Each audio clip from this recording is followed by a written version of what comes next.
All right, my name is Pete Lara, Chief of Police for the City of Sugar Land Police Department. Tonight at approximately 7:40 p.m., several of our Greatwood residences called in where our officers responded to a call for service related to shots fired here in the neighborhood. Luckily for us, we had an officer in the area on an unrelated matter respond to the scene along with several other officers. Here behind me, officers confronted a white male who was found to be discharging a weapon into the ground. Our officers confronted that subject, and in that confrontation, shots were fired by our officers with one suspect suffering injuries. How is the suspect doing? The suspect, as of right now that I'm aware of, he's alive. Did the suspect shoot at officers at any point? That's still under investigation, still fresh. Again, our officers are conducting that investigation. Does the suspect live on this street? That's also under investigation right now, trying to find out how he's related here. Did he appear to have mental issues? As of right now, that's under investigation. We heard that officers were at his home earlier this week for a mental health call. Are you able to confirm that? I'm not aware at this point if they were here related to that same subject. Did this happen at the golf course or here on the street? Or? It looks like there was an area where officers were on the golf course at one point and then into the street. How many times was the suspect shot? At this point, that's still under investigation. I don't have that information for you at this point. Only one officer involved? At this point, it looks like we have 3 officers involved. Did they all discharge their weapon? That's still under investigation for confirmation here at this point.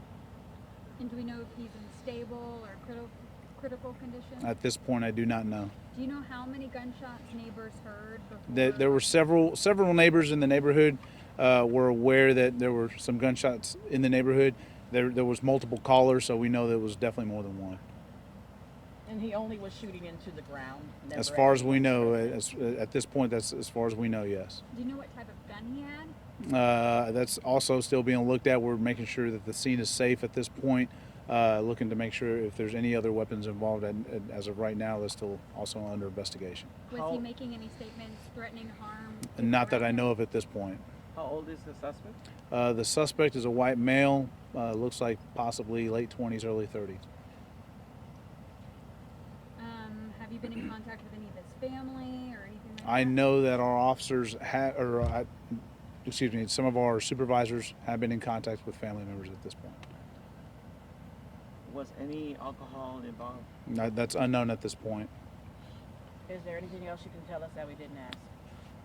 No, not at this point. No, thank you. Right at the point where the officers shot him, anything he did that precipitated that aside from... Other than the calls for shots fired in the neighborhood, that's still under investigation. We're still looking into that. So Did he nothing point a like gun pointing at a the weapon or I anything? wouldn't be able to tell you right now. That's still under investigation. It's not too often we hear about an officer-involved shooting in Sugar Land. Can you recall the last time you got that one? We've had one several years ago, but they do come few and far between. But we do train for these types of incidents and scenarios pretty frequently. How big of a difference did it make that you had an officer close by? That always makes a difference. Our officers are pretty proactive in all neighborhoods patrolling, so we wanted to go ahead and reiterate that the neighborhood is safe at this time. There's no further threat. We do find it very fortunate that someone was close by to respond to that call and locate that subject. What time that call was made? About 7:40 p.m. 7:40? And Yes. it was only one call? Or Several calls. Our officers responded to several calls for service. And I know you said he was firing into the ground. So That's preliminary details that I've gotten, yes. Okay. So no homes were hit by... At this time, we don't know. The officers involved, are they like put on leave as kind of a standard? That'll be standard procedure. They'll follow those kinds of protocols here. But we don't know if all of them discharged their weapon. That's still under investigation, correct. Thank you. All right, thank you. All right,